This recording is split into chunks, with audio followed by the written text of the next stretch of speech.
임종을 앞둔 어머니가 두 아들에게 마지막 유언을 합니다.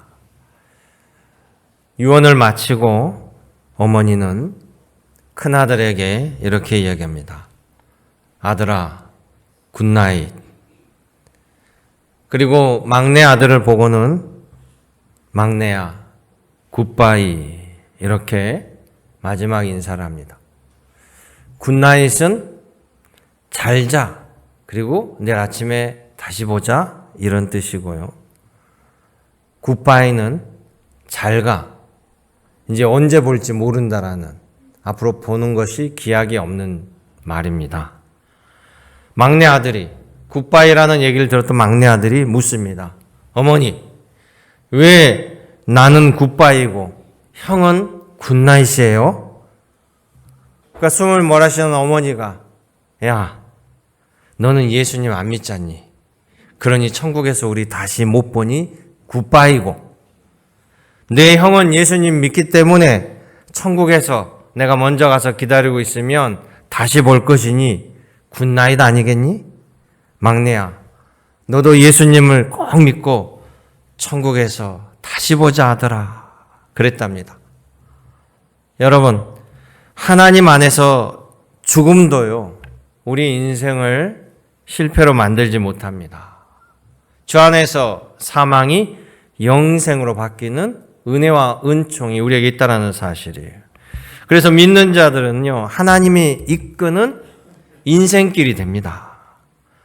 믿음으로 여기 오신 여러분, 오늘도 주님의 전전에서 그런 우리 하나님께 흔들리지 않는 소망을 두시고 하나님께 영광 돌리며 여호와 일의 분복을 누리시기를 주님의 이름으로 축원합니다. 오늘 본문은 이스라엘이라는 나라에 원래는 왕이 없었습니다. 12 부족 연명체로 지내왔어요. 그런 이스라엘이 사람 왕을 세우는 장면입니다. 성경은 이스라엘을 배경으로 하고 있습니다. 이스라엘 배경으로 한다는 것은 우리가 이스라엘 역사를 반드시 알아야 된다는 것이 아니라 인간 세상 어느 삶에도 똑같은 동일한 모습이 담겨져 있는, 그래서 이스라엘은 모델의 모습으로 나타나는데요. 오늘 사무엘상 9장 전에 8장에 보면 이스라엘 백성들이 하나님께 요청을 합니다. 이제 우리에게 사람 왕을 세워 주십시오. 이런 요청을 해요. 이스라엘은 알다시피 12지파의 부족 연명체였기 때문에 이 12지파가 모든 것을 같이 합의해서 이뤄 나갔어요. 그런데 주변의 나라들은 다 왕이 있다 보니까 이 왕이 있는 나라들은 지휘 체계가 일사불란하고 결정이 신속히 벌어집니다. 그러나 부족 연맹체는 그런 부분이 좀 늦기는 해요. 그러나 이스라엘에게는 전통적으로 하나님이 왕이셨어요. 그런데 이스라엘 백성들이 우리도 주변처럼 사람 왕을 세워주십시오. 하나님이 결국 그 말을 수용하시고 내가 이스라엘에게 왕을 세우시겠다 약속하는 것이 8장에 끝납니다. 그리고 9장에 넘어와서 이스라엘 초대 왕으로 이 사울이 하나님이 지명하여 세우게 돼요. 이 사울은요, 이스라엘 12지파 중에 가장 작은 베냐민 지파 출신입니다.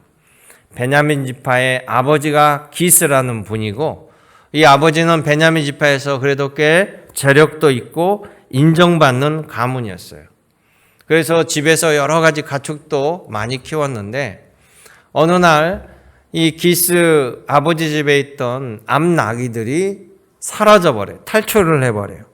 그러자 아버지 기스가 아들 사울에게 너가 가서 종과 함께 가서 잃어버린 암나귀를 찾아왔으면 좋겠다 이렇게 이야기합니다. 자, 이런 스토리를 볼 때 사울은요, 어려서부터 효성을 가진 아이였어요. 나름대로 책임감도 매우 커 보였습니다.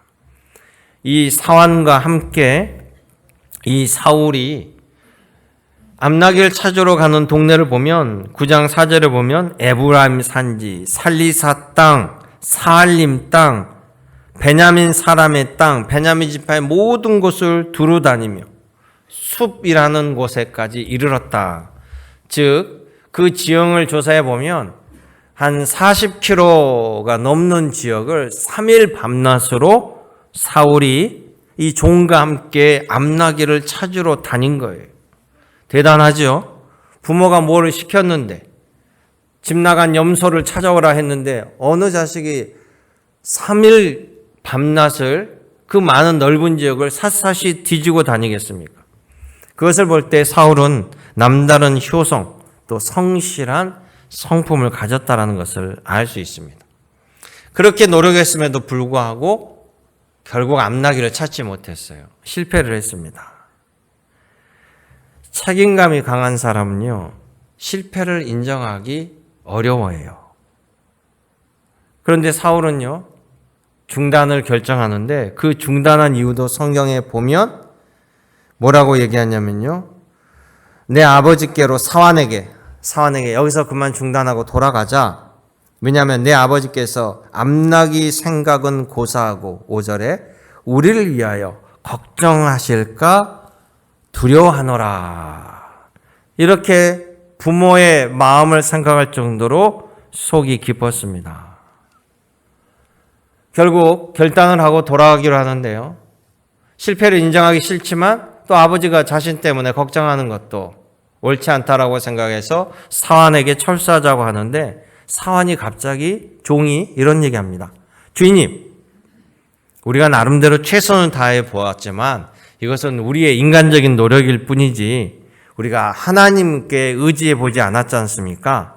하나님께 한 번만 더 우리 앞길을 여쭤보는 것은 어떻겠습니까?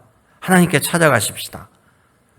조금만 가면 바로 사무엘 선지자가 살고 있는 실로라는 동네가 바로 이 근처니까 우리가 여기까지 오게 된 것도 하나님이 우리를 이곳으로 인도한 것 아니겠습니까? 그러니 우리 사무엘 선지자에게 가서 우리의 길을 물어보십시다 라고 이야기를 해요. 9장 9절에 보면 사무엘 선지자에게 물어보자, 그 말은 곧 하나님께 물어보자는 말이다라고 이야기하죠. 여러분, 이것은 바로 우리 신앙인들의 자세입니다. 우리는 기쁠 때나 슬플 때나 어느 때든지요, 주님의 말씀을 들어야 해요. 그러기에 우리가 이 사울의 모습을 통해서 알 수 있는 것은, 첫째, 여러분도 삶의 자리에서 묵묵히 열심히 자신의 일을 최선을 다했지만 실패할 때가 있습니다. 우리가 실패했을 때 실망하지 말고 하나님께 나아가면 길이 있고 하나님의 위로가 있다는 사실을 기억하시길 원합니다. 하나님께서는 우리에게 우리의 기도의 응답으로 알려주시는 방식이 여러 가지 방식이 있어요. 그 중에 하나가 바로 주변의 사람들을 통해서 하나님의 뜻을 들려주고 인도해 준다라는 거예요. 9장 6절의 말씀을 보면요, 종이 이 사울에게 이렇게 얘기합니다. 자, 이 성에 하나님의 사람이 있는데요, 존중이 여김을 받는 사람입니다. 그가 말하는 것은 반드시 다 응하나니 그리로 가시죠. 그가 혹 우리의 갈 길을 가르쳐 줄까 합니다. 이렇게 이야기해요. 여러분, 얼마나 확신에 찬 믿음입니까? 우리는 실패했을 때, 어렵고 힘들 때 오히려 주님께 나아가야 됩니다. 주님께 간구하고 주님께 길을 물어야 됩니다. 예수께서도 우리에게 말씀하셨습니다. 수고하고 무거운 짐진 자들아, 다 내게로 오라. 내가 너희를 쉬게 하리라. 아멘. 이 예수님의 초청에 응하시는 여러분 되시길 원합니다. 성경에 보면 9장 20절에 보면요, 정말로 이 사무엘 선지자를 만났더니 사무엘 선지자가 놀라운 이야기를 사울에게 해줘요. 뭐라고 얘기하냐면, 사흘 전에 잃어버렸던 내 암나귀들을 걱정하지 말라, 이미 찾았느니라. 할렐루야. 정확히 3일 전에 잃어버린 그 암나귀를 이 아버지는 이미 찾았다는 거예요. 암나귀가 스스로 들어왔든지 동네 사람들이 신고로 들어왔든지 다른 종이 데려와서 있든지 집에 들어왔다라는 이야기를, 답변을 준다는 것이에요. 놀랍죠? 바로 주님 앞에 나아갔을 때 주님은 여러 가지 방식을 통해서 우리에게 응답을 주시는 것과 같다라는 사실입니다. 여러분, 예수님의 제자들, 예수님에게 3년 동안 가르침을 받았습니다. 예수님의 기적의 자리에도 함께했습니다. 나를 본 자는 하나님을 봤다라고 예수께서 하나님의 독생자이심을 알려주셨습니다. 베드로는 그런 예수님을 향하여 주는 그리스도요 살아계신 하나님의 아들이다고까지 고백하여서 칭찬을 받았습니다. 예수님은 뭐라고 하셨습니까? 제자들에게 몸은 죽여도 영혼을 죽이지 못하는 자들을 두려워하지 말고 우리 영혼을 소멸시킬 수 있는 하나님을 두려워하라. 흔들리지 않고 하나님 가운데 믿음에 서 있으라고 그랬습니다. 그런데 예수님이 십자가에 돌아가시자 제자들은 죽음이 두려워서 뿔뿔이 흩어지고 도망가 버립니다. 실패의 자리로 가버린 거죠. 그런데 놀랍게도 예수님의 말씀을 기억한 연약한 여인들, 막달라 마리아와 여러 여인들은요, 그 예수님에게 목숨을 걸고 예수님이 묻혀있던 무덤으로 찾아갑니다. 심지어 경비병이 지키고 있던 주님의 자리로 나아가는 거예요. 오히려 희망이 없어 보이지만 그녀는 예수님의 말씀 따라 예수님을 신뢰하였고 예수님의 무덤으로 갔다가요, 하나님이 그들의 정성을 보신 것 같아요. 그녀들이 갔더니 무덤은 비어 있었고 천사를 만나게 됩니다. 주님은 여기 계시지 아니하고 살아나셨다. 할렐루야. 부활의 증인이 된다는 거예요. 12제자보다 이 여인들이 맨 먼저 예수님의 승리를 누렸다라는 사실입니다. 주님을 사모하고 주님과 함께할 때 주님의 놀라운 은혜와 은총이 여러분에게 함께 하심을 여러분 기억하시길 원합니다. 두 번째, 사울을 보면 인생의 주인 되신 이가 하나님이시고 여러분의 인생의 주인 되신 하나님께서 여러분들 향한 계획을 가지고 있다는 사실을 알 수 있다는 거예요. 우리 같이 한번 읽어볼까요? 9장 16절의 말씀이에요. 이 말씀은 하나님께서 사무엘 선지자에게 하신 말씀입니다. 같이 읽어보죠. 내일 이맘때 내가 베냐민 땅에서 한 사람을 내게 보내리니 너는 그에게 기름을 부어 내 백성 이스라엘의 지도자를 삼으라. 그가 내 백성을 블레셋 사람의 손에서 구원하리라. 내 백성의 부르짖음이 내게 상달하였으므로 내가 그들을 돌아보았노라 하시더라. 아멘. 바로 사울을 초대 왕으로 기름 부어 세우라는 하나님의 명령이었어요. 그런데 사울은 전혀 알지 못합니다. 자, 구약 성경이나 신약 성경에 보면요, 하나님의 일꾼들은 하나님이 직접 세웁니다. 창세기에 복의 근원이 된 아브람, 이삭, 야곱, 모세, 사무엘, 신약의 12제자들 다 주님이 직접 세운 것입니다. 특별히 본문은 하나님께서 사무엘을 통해서 사울을 세우죠. 사울은 자기가요, 이스라엘의 왕이 될 줄은 상상도 못했습니다. 그동안 이스라엘 왕이 있지도 않았기 때문에요. 그런데 이 사울의 인생은 하나님의 계획 안에서 왕이 되도록 준비되어 있었다는 겁니다. 이 말은 자신이 전혀 모른다고 할지라도 나를 위한 하나님의 계획이 세워져 있는 것이에요.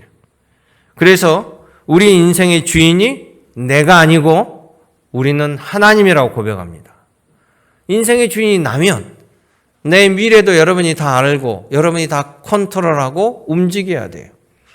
여러분 가운데 당장 1년, 2년 뒤 어떻게 될지 아는 사람이 아무도 없어요. 하나님은 우리에게 여러 가지 계획을 통해서 알려주시고 하나님의 때와 시기를 우리에게 열어주십니다. 이것을 기독교에서는 하나님의 섭리라고 해요. 그 섭리를 제대로 알고 하나님 때를 분별할 때 하나님이 주신 축복을 누릴 수 있는 거죠. 이것을 세상 사람들은 하나님의 섭리를 모르니 뭐라고 얘기하냐면요, 운이라고 해요. 운이 좋았다. 운때가 맞았다. 우연히 생긴 것이 아니고 하나님의 섭리입니다. 하나님이 주신 기회예요. 모든 것은 하나님이 베풀어 주신 은혜라는 사실입니다. 로마서 5장 8절에 보면요. 우리가 아직 죄인 되었을 때 그리스도께서 우리를 위하여 죽으심으로 하나님께서 우리에 대한 자기의 사랑을 확증하셨느니라. 아멘. 자, 이 말은 뭐냐면 우리가 예수님을 믿기도 전에 하나님을 모르고 거부하고 예수님이 누구야 도대체, 예수가 나와 무슨 상관이야, 이렇게 주장하는 그런 나를 위해서 이미 나를 생명의 길로 건지시고자 하나님께서 작정하시고 예비하시고 준비하신 것이 바로 예수님이 이 땅에 오신 거고 십자가를 지신 거예요. 그렇기 때문에 2000년 전에 돌아가신, 십자가에 돌아가신 예수님, 부활 승천한 예수님이 나와 무슨 상관이 있느냐? 바로 내 죄를 위해서, 이미 나를 위해서 모든 은혜를 베풀어 주신 거예요. 여러분들이 그 은혜를 누리게 되는 거예요. 그렇지 않겠습니까? 여러분, 명절에 보면요, 고마운 분들에게 선물을 하잖아요. 그 중에 상품권을 하죠, 상품권. 상품권은 뭡니까? 내가 미리 돈을 지불해 놓고 사람들에게 선물할 때 그 사람이 그곳에 가서 자기 돈처럼 마음껏 쓸 수 있도록 주는 것이 상품권이잖아요. 어머니, 아버지에게 상품권을 드리면서 롯데마트, 롯데백화점, 어머니, 아버지 가서 옷 한 벌 해 입으십시오. 내가 다 지불해 놓았습니다. 가서 멋진 곳으로 한 벌 쫙 빼입고 오시지요. 그런 은혜를 베푸는 것처럼 바로 하나님께서 여러분들에 대해서 예수 그리스도를 통해서 여러분의 생명의 길로 인도하셨다라는 거예요. 예수님께서 바로 여러분들을 위해서 목숨을 버렸습니다.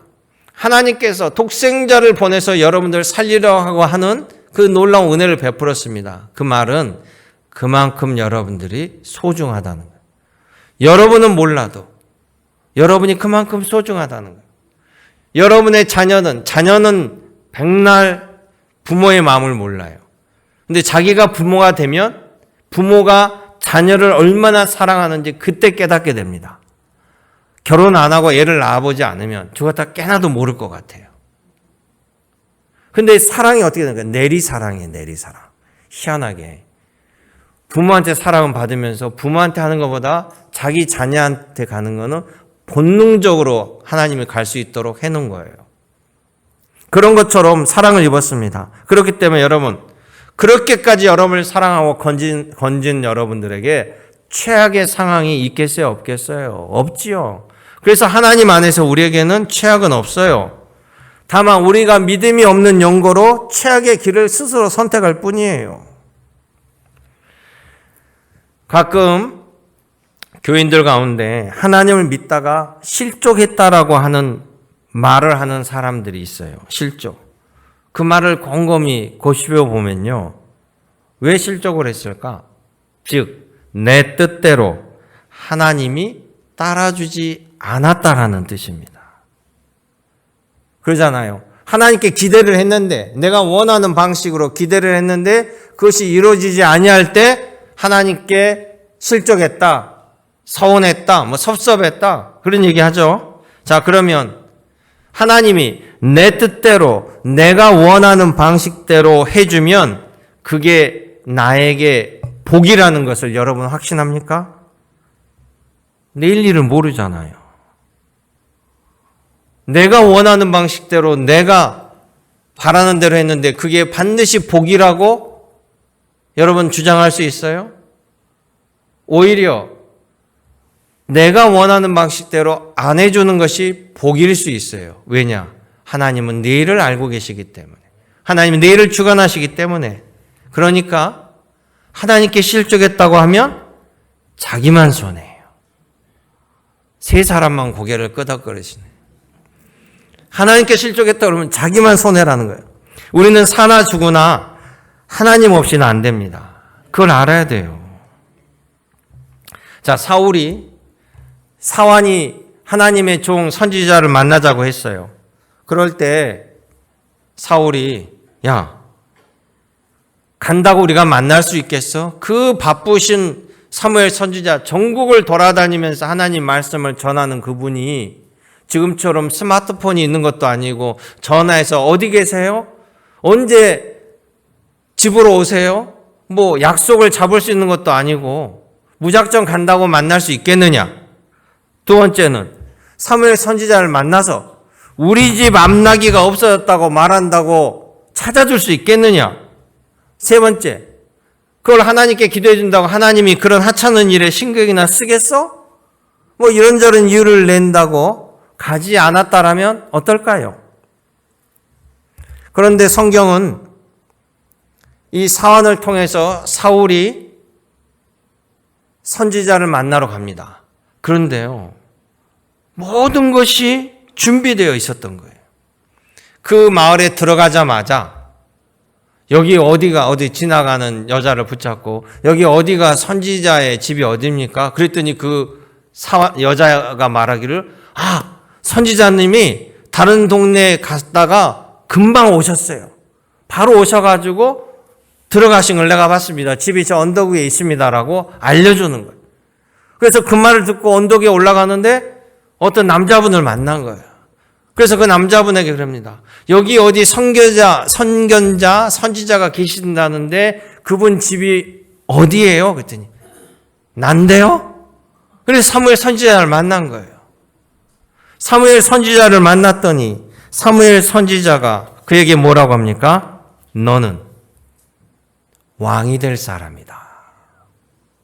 그래서 9장 마지막 절 10장 1절에 보면 사무엘 선지자가 사울에게 기름 부어 세우는 장면이 나타나고 있습니다. 우리는 모르지만 하나님은 다 계획 속에 있었던 거예요. 자, 예수님의 12제자가 있었습니다. 예수님의 12제자 가운데 가룟 유다가 예수님을 팔았죠. 배반했습니다. 그런데 가룟 유다가 예수님은 아무것도 모를 줄 알고 끝끝내 입을 다물고 예수님의 팔 계획을 진행하고 있었습니다. 마지막 목요일 날 잡히시기 전에 성만찬을 하려고 같이 식사하고 있는데 예수님이 문득 그 얘기를 하셔요. 너희 중에 나를 팔 자가 있느니라. 유다가 소스라치게 놀랍니다. 그러면서 유다가 예수님께 뭐라고 합니까? 도둑이 재발을 지르니까 오히려 예수님이 전혀 모를 거라고 생각하고 예수님, 그 사람이 누굽니까? 자꾸 물어봐요. 그러면서 나중에 답답하니까 예수님, 저는 아니지요? 그때 예수님 뭐라고 그랬습니까? 바로 너다. 얼마나 놀랐겠어요. 나머지 11제자 가운데요. 유독 예수님께서 마지막 십자가의 도상에서 요한이라는 제자에게 내 어머니 마리아를 너의 어머니처럼 네가 돌봐주라라고 부탁을 해요. 그런데 예수님의 제자들은 다 순교를 합니다. 맨 처음 순교했던 사람이 바로 이 요한의 형제 야고보가 맨 먼저 순교해요. 나중에 베드로도 순교하고 도마도 순교하고 다 순교를 하는데요. 이 요한만 순교하지 아니하고 지금의 트루키에라는 터키 예베소 지역에서 예수님의 어머니를 모시고 90살이 넘도록 순교당하지 아니하고 그곳에서 요한복음을 기록하고 천국을 환상 가운데 보고 와서 요한계시록을 적어서 사람들에게 유일하게 천국의 모습을 기록해 준 이가 바로 요한이에요. 이미 예수님은 다 알고 계셨던 것이죠. 그래서 요한을 꼭 집어서 요한에게 부탁한 겁니다. 그것을 알지 못하는 요한과 야고보는 어떻게 했습니까? 예수님의 나라가 올 때 우리를 좌청룡 우베커로 세워주십시오라고 할 때 예수님이 뭐라고 했어요? 그 자리는 다른 사람에게 예비되어 있다. 그 다른 사람은 두 강도였고요. 야고보는 주님의 나라를 위해서 맨 처음 순교자로, 요한은 가장 오랫동안 생존하면서 하나님의 나라를 생생하게 기록하여 증거자로 주님이 세우셨다라는 사실입니다. 사랑하는 성도 여러분, 내 뜻대로 되면 내가 하나님이 될 거예요. 내 뜻이 아닌 하나님의 뜻에 순종하는 여러분 되기를 원합니다. 여러분들에게 하나님의 계획과 때가 있습니다. 그것을 믿고 삶의 자리에서 최선을 다하여 주님을 경배하며 주님이 허락하신 그 때를 분별하며 주님과 함께 나아가기를 주님의 이름으로 축원합니다. 마지막 세 번째 말씀은 그러기에 여러분들은 혼자가 아닙니다. 하나님께서 함께하는 주님과 동행하는 인생길이라는 사실을 꼭 기억하시기를 원합니다. 본문의 9장 22절에 보면요. 이 사무엘 선지자는 앞으로 왕이 될 이 사울을 만나서 무엇을 하는가 하면 하나님께 제사를 드렸던 화목 제물, 그 제물을 가지고 이 사울에게 대접을 해요. 이 제물, 하나님께 바쳤던 화목 제물을 이 선지자가 사울에게 대접하는 것은 하나님의 제물을 먹게 함으로 그가 하나님의 사람으로서 하나님과 함께하는 사람, 하나님의 일을 하는 사람, 또한 사울만 먹이는 것이 아니라 30명을 초청한 증인들을 함께 붙여서 함께 식탁의 교제를 나눕니다. 하나님의 사람은 주님과 함께 동행하지만 또 믿음의 사람들과 함께 협력하여서 하나님의 일을 이룬다라는 사실이에요. 그러기에 여러분은 결코 혼자가 아닙니다. 혼자 가는 길은 두렵고 어렵지만 우리 주님이 함께하고 믿음의 교우들과 함께 신앙생활을 통해서 하나님이 이끄시는 삶을 이어나간다는 것을 기억하시기 바라요. 모세를 부르신 하나님, 모세에게 말합니다. 너는 혼자가 아니다. 너는 내가 함께한다. 너에게는 아론과 훌, 너의 형과 매형이 함께하면서 함께 하나님의 일을 할 것이다 라고 모세에게 용기를 북돋아 줍니다. 또한 모세의 뒤를 이어 세움받은 여호수아는요, 출애굽 과정 속에서는 모세의 후계자로서 모세의 탁월한 영적 지도를 받으며 백성들을 이끌어 왔습니다. 그런데 이제 요르단에 있는 느보산에서 모세가 하나님의 부름을 받아 소천을 하고 이제 여호수아가 자기가 최종 리더가 돼서 가나안 땅을 전쟁하면서 들어가서 차지해야 돼요. 얼마나 두렵겠습니까? 그때 하나님께서 여호수아에게 말씀합니다. 두려워하거나 낙심하지 말라. 너가 어디로 가든지 너의 주 나 여호와 하나님이 너와 함께하리라. 할렐루야. 바로 여러분들은 그런 믿음과 그런 하나님의 약속이 함께하는 사람들이에요. 여러분 결코 혼자가 아닙니다. 주님은 여러분들에게 약속하셨습니다. 주님은 뭐라고 말씀하셨냐면 예수님은 마태복음 28장 20절에 내 말을 지켜라. 세상 끝날까지 너희와 항상 함께 있으리라. 아멘. 예수님의 말씀이에요. 우리는 혼자가 아닙니다. 우리는 주님과 함께 갑니다. 하나님이 함께 하십니다. 하나님이 이끌어 주셔요. 예수님께서 제자들에게 말씀합니다. 가라사대 사람으로는 할 수 없으되 하나님으로서는 다 하실 수 있느니라. 할렐루야. 여러분 그런 인생길을 나아가는 것을 바라보시길 원합니다. 우리 인생은 어떻게 보면 회전하는 팽이와 같은 인생이에요. 팽이. 여러분 팽이는요. 누가 돌려주어야만 돌아가며 서 있습니다. 그렇지 않냐면 누워있죠. 우리는 우리를 이끄시는 그 하나님을 의지해야만 돌아가는 팽이로 서 있을 수 있습니다. 오늘도 하나님의 도움 없이 팽이가 계속 돌 수 있다고 생각하는 것은 착각이에요. 나를 힘차게 돌려주시는 우리 하나님을 의지하며 말씀을 순종할 때 우리의 삶은 힘차게 돌아가는 팽이의 삶, 이리저리 튀는 것이 아니라 주님이 인도하시는 길로 나아갈 줄로 믿습니다. 그런 삶을 살아가시기를 주님의 이름으로 축원합니다. 은혜롭고 자비로우신 아버지 하나님, 오늘도 주님 앞에 나왔사오니 우리는 알지 못하지만 만세 전에 우리를 택하시고 우리를 위한 가장 좋은 길로 열어주시며 계획하신 아버지 하나님 믿고 의지하며 담대히 주님과 동행하는 믿음의 일꾼으로 세워주시옵소서. 언제나 함께 하신 예수님의 이름으로 기도드립나이다. 아멘.